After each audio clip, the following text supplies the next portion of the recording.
Avortement clandestin, c'est le sujet au cœur des débats ce samedi. Une trentaine de professionnels de médias, de juristes et d'experts santé en conclave à Abomey-Calavi ont échangé sur cette question. L'initiative du réseau des médias africains pour la promotion de la santé et de l'environnement Remapsen, avec l'appui financier de IPAS, vise à susciter un débat collectif sur le fléau. Merveille Aïrounton, représentante de IPAS au Bénin, explique le bien fondé de cette rencontre. On se réfère aux statistiques, on dénombre 22 millions d'avortements dans le monde chaque année. En face de ces chiffres, que pouvons-nous faire? IPAS Afrique francophone, depuis 2017, travaille avec son partenaire stratégique, le ministère de la Santé, mais aussi avec les acteurs de la société civile pour vraiment s'investir dans la formation des prestataires de santé, mais surtout l'amélioration des politiques et des systèmes de santé dans la région. Au Bénin, chaque année, plus de 200 femmes passent de vis à trépas pour avoir fait un avortement clandestin, soit plus de 15% des décès maternels. Claire Stéphane Sacramento, coordonnatrice du Remapsen Bénin, est formelle. On ne peut continuer à garder le silence.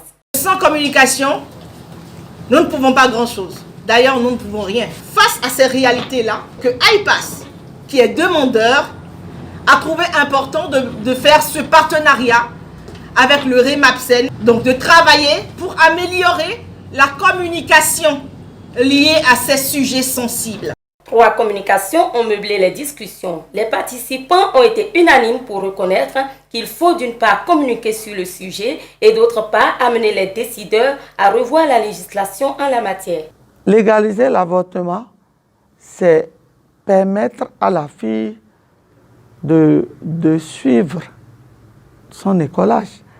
Moi, je suis pour, compte tenu du fort taux. L'OMS a dit dans le monde, c'est 13%. Au Bénin, c'est 15% du décès. Alors, pourquoi on doit laisser mourir la femme? Pour les pays que nous connaissons, la Tunisie, l'Afrique du Sud et autres, il est démontré que la légalisation de l'avortement a fait que les femmes, il n'y a plus d'avortement clandestin. Et ça a encouragé même la planification familiale. Nous avons constaté que dans nos pays où l'avortement encore, nous avons des conditions restrictives, il y a beaucoup de demandeurs d'avortement, l'avortement est clandestin et ça se complique davantage.